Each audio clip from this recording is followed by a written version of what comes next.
네, 여러분 반갑습니다. 자, 한 주 동안 잘 지냈죠? 노트 요약 정리는 잘 돼가고 있습니까? 네, 전체 내용을 시험 대비용으로 정리를 꼼꼼하게 하면 일석이조가 될 거라 생각합니다. 원래 대면 수업을 하면 각 장별로 사례 발표를 하면서 다시 한 번 더 이렇게 복습할 수 있는 그런 시간이 주어지는데요. 이번에는 그렇게 할 수 없기 때문에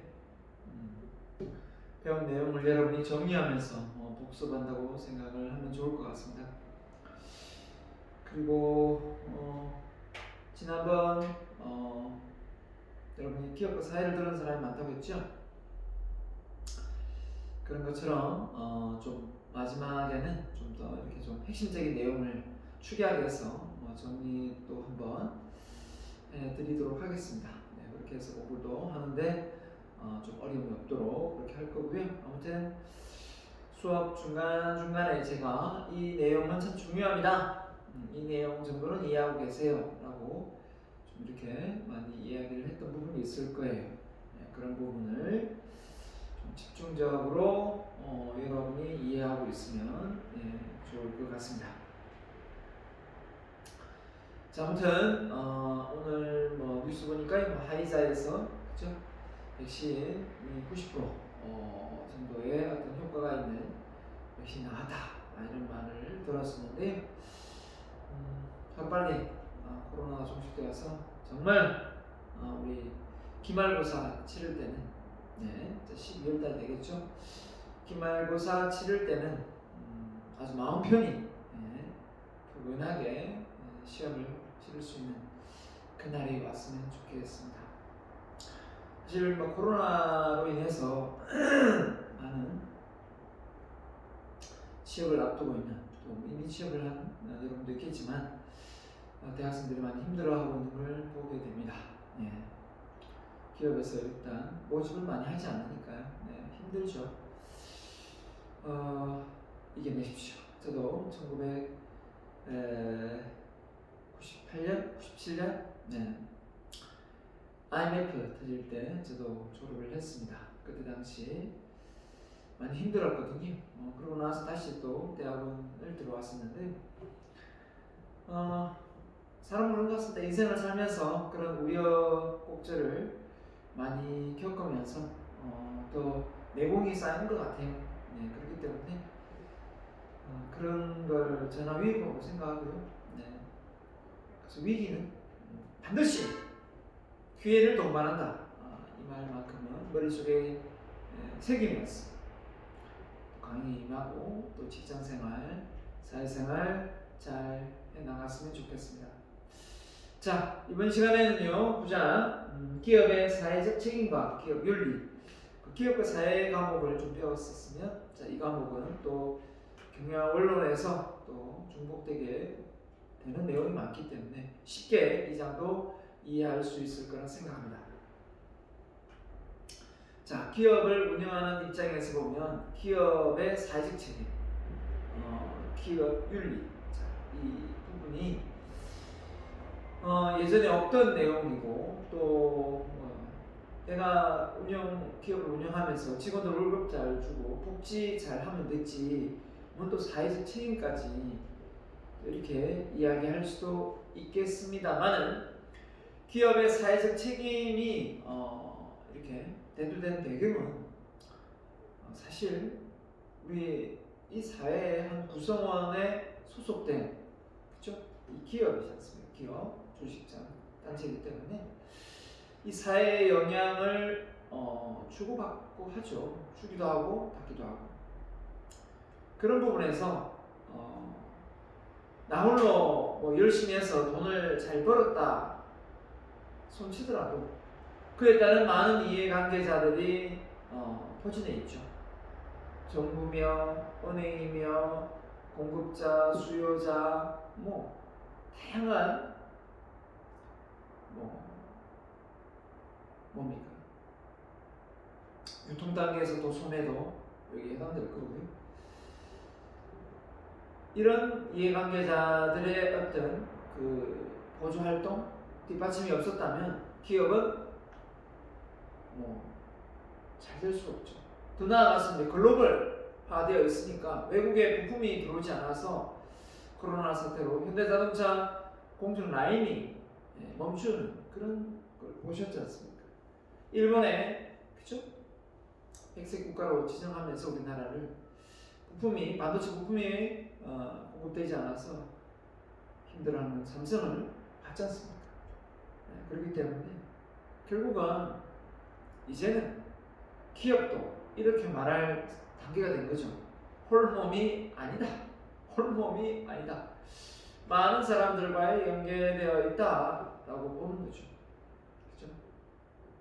특히 뭐 탄소가스 배출이라든지 이런 지역사회 오염 해수를 그죠? 내보낸다든지 이런 여타 행동을 스스럼치 그죠? 한다면 기준치를 넘어서 결국은 고스란히 우리 자녀 세대 후세에게 아주 나쁜 이 지구를 물려주는 것이 되지 않겠습니까? 결국은 기업을 운영하는 입장에서 이 사회적 책임 문제가 그냥 묻혀 있었던 거지 이게 갑자기 어느 날 짜잔 하고 등장하는 내용이 아니라는 거예요.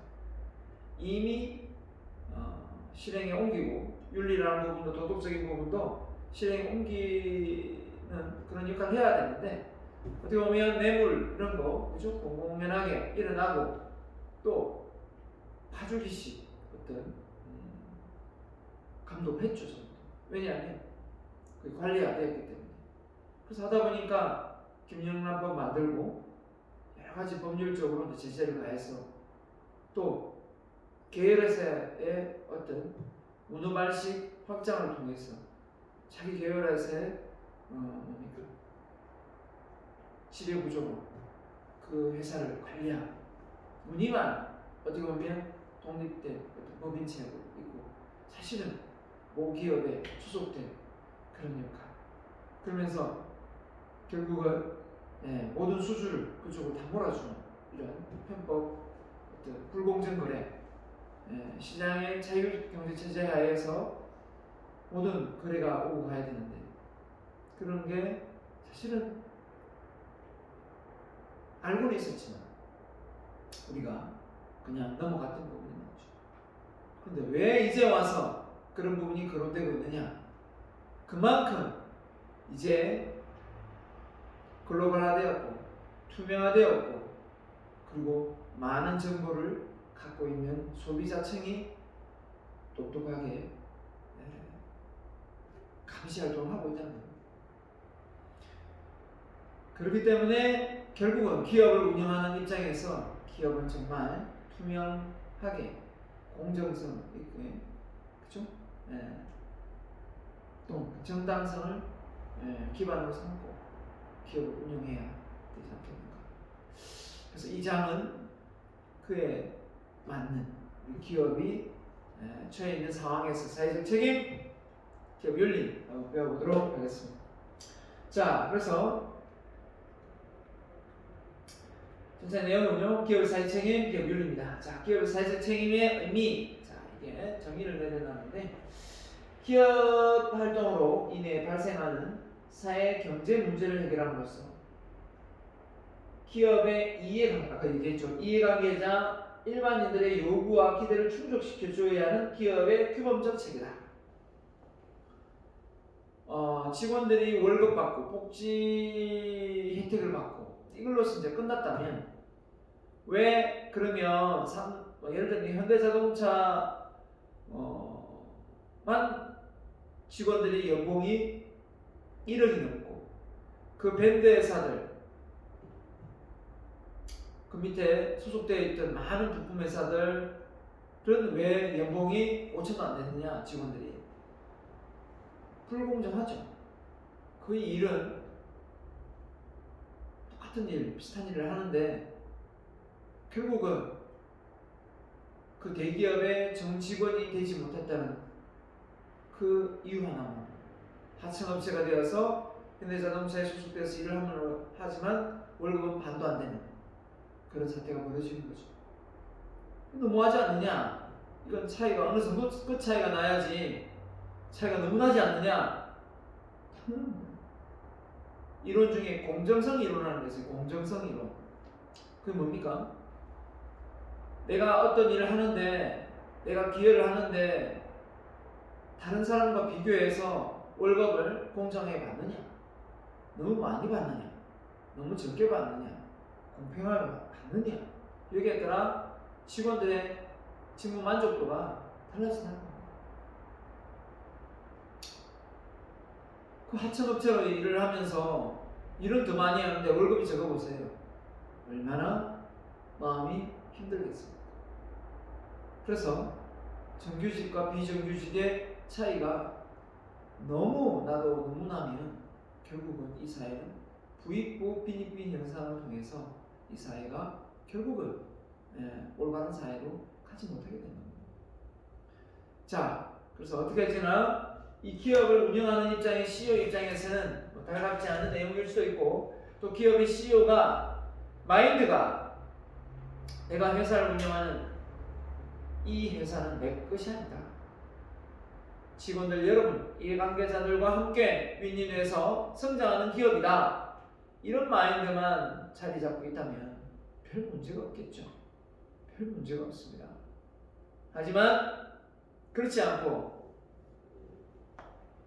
벌면 직원들 월급 빼고 다 내 건데 거기에서 이 지역사회 발전 또 그 밴드에서까지 내가 신경 써야 되는가? 단가 후려치기 해서 어떻게든 싸게 공급받아서 마진율 높게 잡으면 되는 것이지, 이렇게 생각하면 안 되는 거예요. 이제는 소비자가 똑똑합니다. 차 한 대 팔면 마진이 얼마 남는지 다 계산한다는 거예요. 그게 차이가 크면 결국은 누군가가 그걸 정직하게 만들면 단가가 내려간다는 겁니다. 그 대표적으로 중국이 차가 정말 싸죠. 근데 아직 중국 제품을 워낙 믿지를 못해가지고 대한민국 사람들이 품질하고 그 내용만 우수하다면 그쵸, 그 단가가 저렴하게 들어온다면 정말 3천만 원 미만의 차도 정말 많더라고요. 우리는 기본으로 좀 좋은 차를 사면 거의 6천, 7, 8천 우습게 올라가는데, 아무튼 돈 있는 사람들이야 아무렇지 않겠지만 없는 서민들이 차 한 대 바꾸기가 쉬운 건 아니지 않습니까? 그죠? 탄소가스 많이 배출하고 이 매연, 그죠? 공해 오염시키는 이 석유, 이 뭡니까? 가스 우는 거. 전기자동차 갈아타고 싶지 않겠어요? 수소자동차 갈아타고 싶지 않겠냐고요? 그런 점에서 우리가 빨리 단가를 낮춰서 글로벌 기업으로 승리해서 방리담회로 많이 팔고 수익을 내고 저가로 해서 많은 자동차가 전 세계 시장을 장악하는 그런 글로벌 회사로 현대자동차가 거듭났으면 좋겠습니다. 제 생각은 그렇습니다. 현대자동차 돈 먹는 것도 아니고 잘 모릅니다. 자, 기업의 사회적 책임의 의미가 뭐냐? 주어진 특정 시점에서 기업이 경제적, 법률적 의무를 포함하여 경제적, 법률적 포함하여 사회로부터 정당성을 인정받을 수 있는 기업 활동으로서 사회 전반에 대한 책임이다. 자, 기업이 돈도 못 벌고 법률적으로 어긋난 행동을 하면서 사회적 책임을 운운할 수는 없거든요. 그러니까 베이스로 먼저 깔고 있는 거죠. 경제적 책임, 법률적 책임, 그 다음에 윤리적 책임, 사회적 책임이 올라가는데, 결국 기업이 성장하기 위해서는 경제적 돈을 벌어야 되죠. 그리고 그 법이 법률적으로, 윤리적으로 어긋남이 없어야 되겠죠. 그런 걸 베이스로 깔고 사회적 책임이 대두된다라는 개념이고요. 그래서 기업은 사회 속에서 생존하고 성장하는 하나의 생태학적 존재다. 그러니까 얽히고 설켜 있는, 살아있는 듯한, 그죠? 그러니까 살아 움직이는 듯한 그 생태계학적이니까 계속 진화하는, 발전하는, 그렇지 않으면 생존할 수 없는, 언제 도태될 수밖에 없는 엔트로피라는 표현 많이 쓰죠. 계속 변화하고 발전하지 않으면 계속 성장하지 못하고 도태되는. 현대사회에서는 기업 규모가 증대하고 기업 권력이 확대됨에 따라 기업 경영 활동과 이로 인한 사회적 결과들은 사회 전반에 막대한 영향을 미치고 있다. 그렇죠. 기업 규모가 커지고 기업의 권력이 확대되어서 기업 경영 활동과 이로 인하여 사회 전반적인 막대한 영향을 미치고 있다. 거대 기업, 특히 조그만 중소기업이야 큰 영향이 없겠지만 대기업들의 어떤 그 횡포나 대기업들의 어떤 그 관행적인 어떤 비윤리적인 행위에 의해서 많은 계열회사들이 피해를 보는 상황도 일어날 수 있는 거고, 그 기업 총수가 하는 행동에 의해서 많은 사람들이 피해를 보는 그런 사태가 벌어지는 겁니다. 지금 안 그래도 삼성 이건희 회장이 얼마 전에 돌아가시고 또 이재용이 이제 회장 자리에 올라오면서 지금 박근혜 정부 때 그죠? 최순실과 엮여가지고 국가농단을 했다. 그래서 지금 감사를 지금 받고 있죠. 기업이 정경유착을 해서 정부와 정치와 엮여서 기업의 윤리적인 도덕적인 어떤 방향으로 회사의 사리사욕을 위해서 기업을 운영했다면 당연히 법을 적용해서 대가를 치러야죠. 감옥에 가야죠. 저는 그렇게 생각합니다. 하지만 그게 아니라 정당하게 했다면 문제가 없겠지만, 자, 기업은 사회체제의 구성원으로서 어떤 형태나 내용이든 사회적으로 책임 있는 행동을 해야 할 책무가 있다. 얘기죠. 그 다음에 기업의 사회적 책임이 크게 기여를 해야 되겠죠. 경제적 책임, 법적인 책임, 윤리적인 책임, 이게 윤리적인 책임. 그 다음에 자선적 책임이 이제 아까 앞에서 얘기했던 사회적 책임 전체적인 부분을 이야기합니다. 자선적 책임. 그래서 이 사회적 책임을 이렇게 범위를 넓게 봤어요. 네 가지. 전체 토탈 사회적 책임으로 봤습니다. 그래서 기업이 그냥 돈을 번다, 수익을 낸다, 법적인 어떤 어떤 게 있을까요? 한마디로 독점을 하거나 단합 행위를 하거나 또 뭡니까? 폐수를 환경을 오염시키거나 이런 책임, 윤리적인 책임 다 알고, 그 다음에 자선적 책임 말 그대로 나누고 베풀고 하는 거죠. 자, 이런 네 가지 사회적 책임을 쓰시오 라고 하면 여러분이 짝짝짝짝 쓸 수 있어야 되겠죠. 자, 그래서 어떻게 보면 이 기업의 사회적 책임을 CSR이라고 하죠.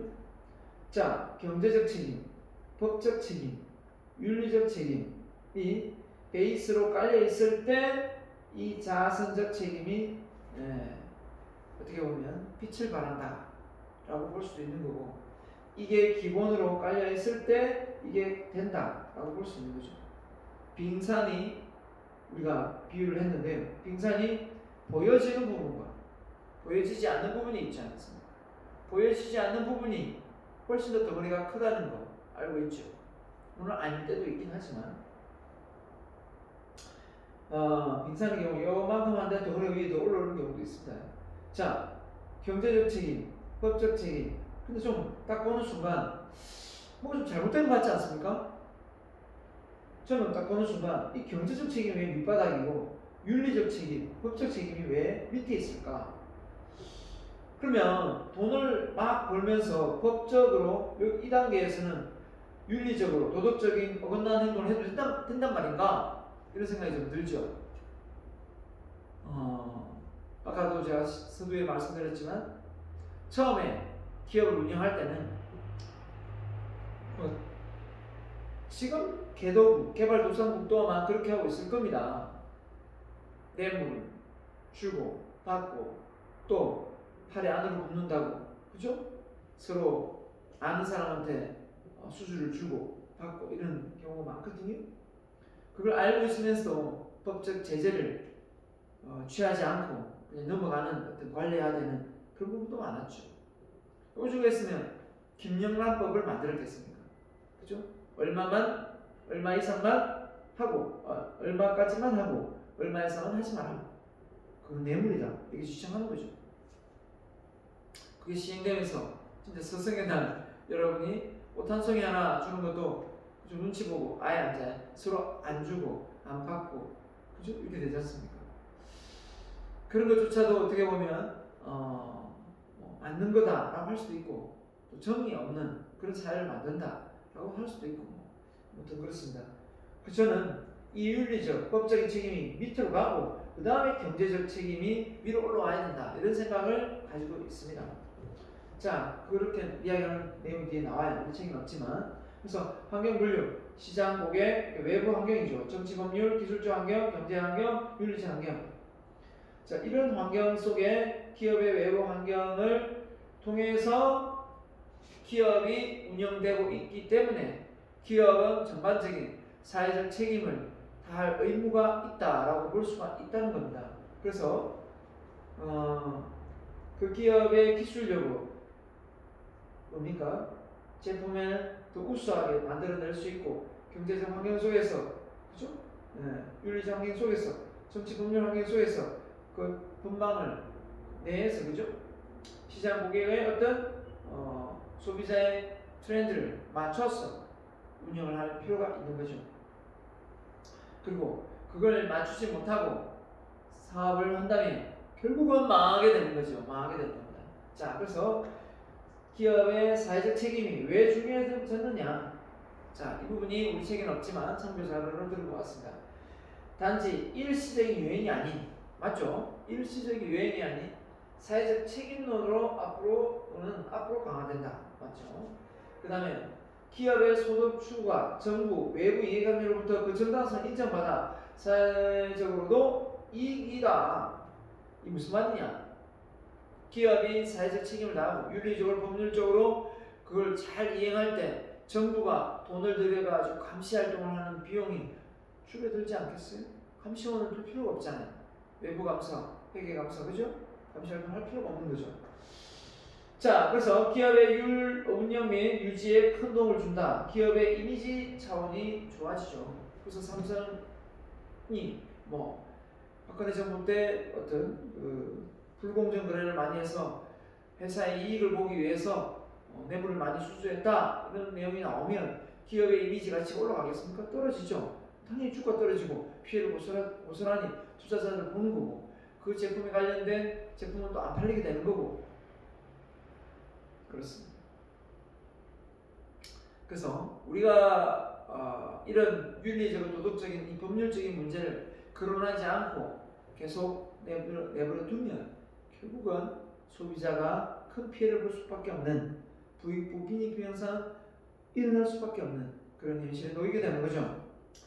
자, 그래서 사회적 책임 수행으로서 많은 이해관계자들의 협력관계를 구축하고 정보 공유를 통해서 서로 협력하고 상호 이익을 모색해야 된다. 그래서 현대자동차 직원들이 돈을 연봉이 1억 되면 최소한 밴드 기업 그 계열 회사는 8천, 7천 정도는 돼야만 된다. 그렇게 큰 차이가 없어야 된다. 근데 5천, 4천, 3천 이렇게 힘든 3D 업종에 일을 하면서 정말 고생들 하고 그죠? 돈은 못 버는 그런 현실에 놓여 있는 게 참 안타깝더라고요. 그래서 하는 말이 흔히 하는 말로 아버지가 자녀들한테 협박한다고 너 공부 안 하고 그렇게 하면 너 공장에 가서 공장 근로자 된다 막 이렇게 협박을 하는 집도 봤습니다. 자, 세상이 좀 바뀌어야 됩니다. 힘들고 어려우면 꺼리고 안 하려고 하는 그런 일은 그쵸? 물론 단순 노무직으로 앞으로 로봇이나 그죠? 인공지능 로봇이 대체를 할 겁니다. 자, 그러면 머리 좋은 이 혁신 이런 걸 꾀하는 또 머리 좋은 사람은 그 위에서 또 일을 할 것이고 그렇기 때문에 앞으로 어떻게 보면 이 과학이 발달하고 인공지능 기술이 발달할수록 단순 노무식은 다 대체가 된다는 거예요. 대체가 돼요. 창의적이고 혁신적이고 이 융합과 이런 어떤 아이디어를 혁신을 꾀하는 이런 업종은 계속해서 근로자를 필요로 할 것이고 이런 점을 감안해서 우리가 미래를 좀 더 잘 대처를 해야 되지 않겠는가라는 생각도 드네요. 자, 아무튼 사회적 형평성을 제공하는 데 기여할 수 있으며 신뢰하는 사회를 조성하는 토대가 된다. 그래서 투명한 사회, 정의로운 사회가 될 수밖에 없는 거죠. 기업의 어떤 투명성이 만천하에 알려지고 전 글로벌의 기업으로 알려지는데 어떻게 그 나라가 그죠? 투명한 사회라고 인정받지 않겠습니까? 인정받죠. 그래서 몇몇 기업이 나쁜 행동을 하면 그 나라의 이미지를 크게 또 떨구는 그런 낮추게 되는 상황이 발생됩니다.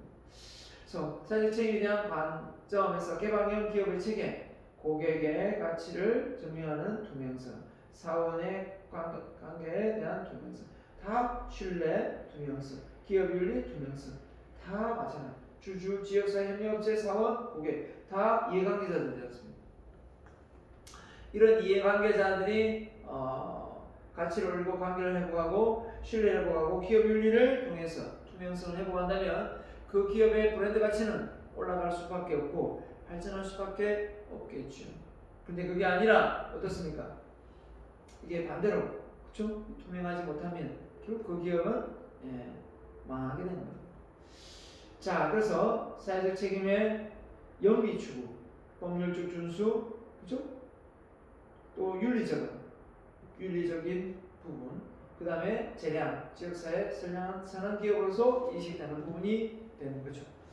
자, 그래서 이런 부분이 어떻게 보면 우리가 앞으로 나아가야 될 어떤 단계에서 결국은 저는 우리나라든 전 세계의 어떤 기업의 어떤 그 행위가 저는 여기까지 왔다고 생각합니다. 여기까지 와서 여기에서 올라가는 단계에서 이제는 여기에서 여기로 올라가는 단계에 있지 않는가라고 생각합니다. 왜냐하면 미국 같은 경우는 그래도 우리나라보다 좀 나아요. 미국 같은 경우는 왜 우리나라보다 좀 나았냐면 훨씬 더 자선적인 활동을 많이 합니다. 빌 게이츠부터 해서 워렌 버핏, 조지 소로스 이런 마크 주커버그 이런 사람들이 어떻게 보면 사회적 기여를 참 많이 합니다. 지역사회 발전에 도움도 많이 하고요. 근데 우리나라 대기업이나 이런 현대, LG, SK 뭐 이런 게 하긴 하지만 외국에 비해서 퍼센테이지가 그렇게 높지 않습니다. 또 보여지기식의 어떤 행동을 많이 하고요. 그래서 어떻게 보면 우리나라가 이런 부분에서 왜 이 자선적인 어떤 이미지 활동이 기여 활동이 낮은가 생각을 해보면 제가 봤을 때는 우리나라 교육에 그런 내용이 별로 없습니다. 여러분 지금 이렇게 대학생이 되어서 기업은 내게 아니고 이해관계자들과 함께 서로 윈윈해서 성장해야 되는 거고 그리고 사회적인 기여를 위해서 뭔가 나눔을 베풀고 헌신해야 되는구나. 이걸 지금 배웠지 고등학교까지 배웠을까요? 20년 동안 배우지 못했어요. 20년 동안 배우지 못하다가 이제 알게 된다는 거죠. 이미 늦은 거죠. 이미 늦은 겁니다. 유치원 때부터 계속해서 들어와서 나중에 성인 되면 당연시 돼야 된다. 당연시 돼야 돼요. 그러면서 성장해야 되는데 이미 어른 되어서 타식을 새로운 인식을 바꾸려고 하니까 쉬운 게 아닌 거죠. 그래서 부모들이 또 어떻게 키워야 됩니까? 네가 이 사회에 나가서 정말 훌륭한 일을 많이 해서 많은 사람들에게 영향력을 끼쳐서 그 사람들이 행복하고 그죠? 안락한 삶을 살 수 있도록 네가 좀 도움을 주는 그런 영향력이 큰 사람이 되어라 라고 말할 수 있어야 되는데 다 네 좋으려고 하는 거다. 엄마 아빠가 좋으려고 하는 거다. 다 네 좋으려고 공부하는 거다. 네가 나중에 좋은 직장 구하려면 네가 뭘 열심히 해야 될 거 아니야. 이런 식의 말을 하고 있다면 아직까지 부모들이 시대적 어떤 상황을 못 따라가고 있는 겁니다. 자녀들을 제대로 지도를 못하고 있는 거죠. 자, 이런 점에 대해서 제가 느끼는 게 부모도 빨리 변화되어야 된다. 부모의 의식 수준도 빨리 바뀌어야 된다라는 겁니다. 그렇죠? 참 기쁜 소식이 아침에 또 뉴스를 보니까 바이든은 지금 그 면역 치료제가 나온다 하니까 미국 전 국민에게 다 무료로 예방접종을 하겠다, 다 이런 선언을 하더라고요. 트럼프 같으면 뭐 어떻게 했겠습니까? 네? 또 돈 벌려고 돈이 벌겠을 것 같아요. 자, 아무튼 정치를 하는 사람들은 절대로 돈을 벌는 이 밑바닥에 있는 이 영리 추구의 목적으로 정치를 하면 안 됩니다. 정치라는 것 자체가 이미 어떻게 보면 여유가 있는 사람이 해야 되거든요. 경제적으로 생활력을 뭐 빠듯하게 이렇게 버는 어떤 그런 게 아니라 내가 어느 정도 돈도 벌어봤고, 그죠? 우리가 메슬로 욕구 단계에서 안전의 생리적 욕구, 안전의 욕구, 소속의 욕구, 종교의 욕구, 이 종교의 욕구 단계에서 보통 이제 정치를 하게 되거든요. 그렇기 때문에 그 위에 이제 자아실현 욕구인데 어느 정도 자기 스스로 성장하고 성공했다는 그런 어떤 자부심 하에 이제는 이 사회에 기여할 수 있는 좋은 일을 많이 하는 자선적 활동을 할 수 있는 그런 사람들이 뭘 해야 됩니까? 바로 정치 활동을 해야 됩니다. 그런데 어떻습니까?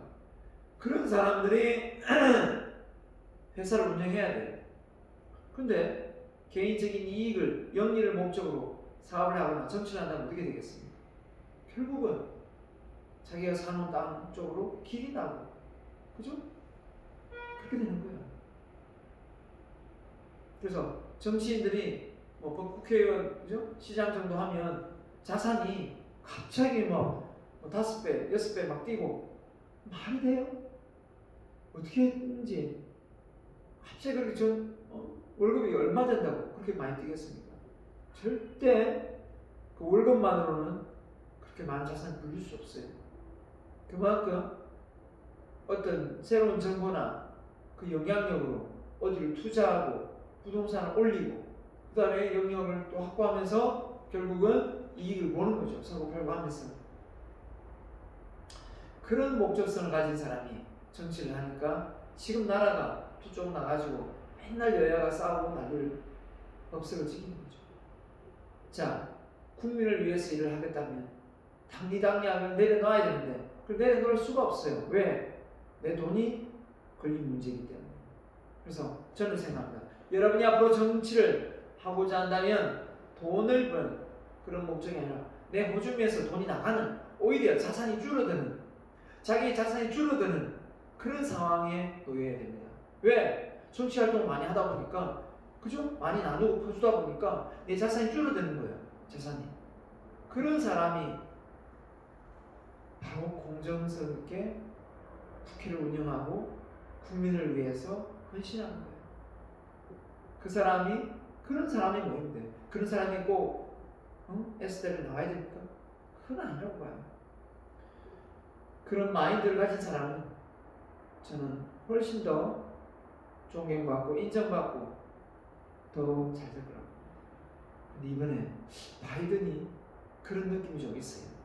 그 바이든, 그죠? 대통령이 그런 마인드가 좀 있어요. 모르겠습니다. 또 막상 또 공개로 다를 수도 있겠지만 지금 현재는 그렇습니다. 민주주의를 사랑하고 민주적인 어떤 다수결 원칙을 통해서 정치를 운영하고 있는 걸로 봐서는 좀 기대가 좀 있습니다.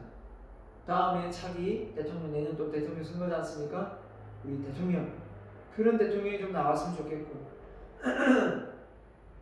그런 정치를 할 사람이 정치에 입문했으면 좋겠습니다. 내가 가진 자산이 많아지는 것이 아니라 줄어드는 그런 자산적인 행동을 할 수 있는 정치인을, 사장님을 우리는 원하고 있습니다. 사장님의 1년에 불어나는 자산 가치는, 그죠? 몇 억씩, 몇십억씩 불어나는데 밑에 있는 직원들은, 그죠? 힘들어서 들락날락 하고 있다면 최소한의 양심이 없지 않습니까? 자기의 어떤 이익을 좀 줄여서라도 직원들의 월급을, 복지를 개선해 주는 게 많지 않겠어요? 양심이 있어요. 양심. 자, 아무튼 우리나라 전체가 여기 단계에서 여기 단계로 올라가는 그 과정에 있다. 빨리 올라갔으면 좋겠다. 그래서 대한민국이 글로벌 기업 국가가 모범 국가가 되었으면 좋겠고 모범 기업이 되었으면 좋겠다. 그 기업을 누구처럼 어느 기업 봐봐라 이렇게. 유한킴블리 유일한 회장이 살아계셨다면 저는 충분히 그런 기업을 만들어냈을 거라 생각하는데 그 유일한 박사님, 유일한 회장님 같은 분이 있을 겁니다. 분명히 있어요. 저는 자부합니다. 그런 회사에 있으며 그래서 여러분이 기업을 선정하는데 이 자선적인 어떤 행동을 많이 하는 그런 기업에 들어가고 싶다 그러면 그 회사가 사회 기여 활동, 그죠? 이 봉사 활동 이걸 많이 하는 회사를 찾으면 돼요. 그걸 찾으면 결국 그 회사가 이런 행동을 많이 하는 회사이기 때문에 기업의 CEO 마인드가 일반 윤리적이고 뭡니까 이제 연기를 추구하는 이런 회사와는 차원이 다릅니다. 자, 사회적 책임. 그래서 경제, 법적, 윤리적에서 보면 고용 확대, 당연히 이윤 극대화하겠죠. 법적인 책임, 동반 성장, 맞죠? 현대사 과시, 환경, 경영, 그 다음에 준법 잘 지키고, 그죠? 그 다음에 윤리, 정도 경영, 윤리 경영, 공정성 나오죠? 인권 존중해주고요. 자기가 사장이면 사장이지. 직원들은 인권 없습니까? 아니죠. 부모면 부모지. 자녀는 인권 없어요. 왜? 죽이고 자기도 죽고 난리가 없어집니까? 죽으면 지 혼자 죽지. 정신 없어요. 그죠? 제정신이 아니에요. 제정신이 아니에요. 또 최근에 일가족 서울에 익산 쪽이죠. 3명은 죽고 와이프하고 다 죽이고 자기는 또 살아. 왜 살릴까요? 그냥 냅두지. 뒤지게. 그죠? 자, 그래 투명성. 그다음에 사회적 공헌입니다. 지역사회. 그죠? 자, 아무튼 우리가 이쪽으로 가고 있다. 이쪽으로 윤리 강령도 만들어내고 이쪽으로 가고 있다. 이거 하나만으로 희망적입니다. 그죠? 네, 희망적이라고 볼 수 있는 거죠. 자, 그래서 우리 현실은 이런 아까 얘기했지만 경제적인 어떤 영리 목적을 위해서 기업이 운영되고 있지만 제가 말하는 요겁니다. 기본 지키기. 그 다음에 이게 기본이 될 때 바로 사회적, 경제적 또 이익을 나고 또 이익이 안 났는데 어떻게 기여를 하겠습니까? 그러니까 사회공헌활동을 위해 가는 거죠. 이 그림이 저는 그려져야 된다 라고 생각하고 그려봤습니다. 그래서 법률적, 규범적 준수를 하고 경제적 책임을 다하고 사회공헌활동을 할 때 결국은 기업도 기업이고 그 기업에 소속된 구성원들이 신뢰할 수 있고 존경할 수 있고 또 내가 이런 좋은 회사에 다닌다는 어떤 그 행복감도 직무 만족도도 높아지지 않겠는가. 그리고 직원들의 스스로 신뢰의식도 생기지 않겠는가 라는 생각을 하는 거죠. 자, 그래서 우리나라 사회적 그죠? 사회적 어떤 기여하는 부분을 지금 좀 자료는 2011년, 2015년인데 자 이때 1등을 했던 사회적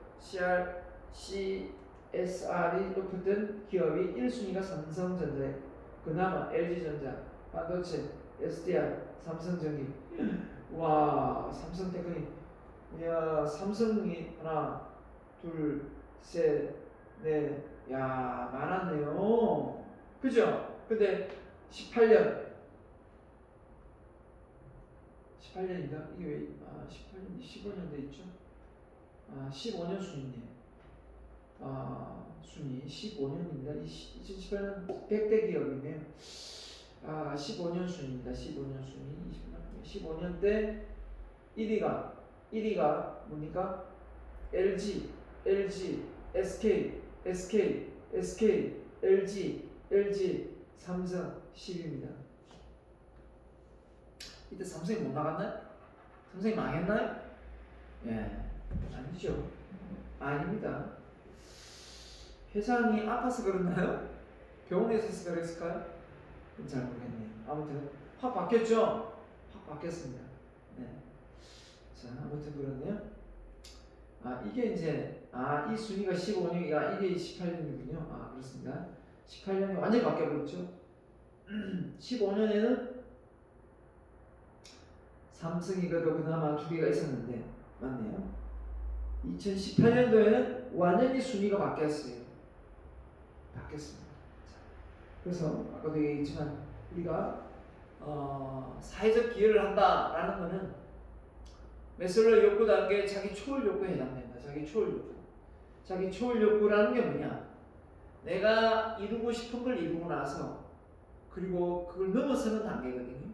그래서 이 사회의 발전에 기여하고 내가 어떤 이 땅에 태어났음으로 해서 내가 가지고 있는 역량을 만천하의 좋은 이미지로 영향을 미친다는 거기 때문에 지적 욕구, 미적 욕구, 자 이게 메슬로우 욕구 단계에 올려놨는데, 자 이게 그냥 단순히 아름다움을 이야기하는 게 아닙니다. 선한 이미지고 주변 사람들에게 존경받고 인정받는 그런 걸 의미하는 것이기 때문에 결국은 우리가 여기를 향해 달려가고 있지 않나 라는 생각을 하게 되는 겁니다. 자, 그러면 여기까지 하고 잠깐 쉬었다가 제가 강의를 이어가도록 하겠습니다. 잠깐 휴식하겠습니다.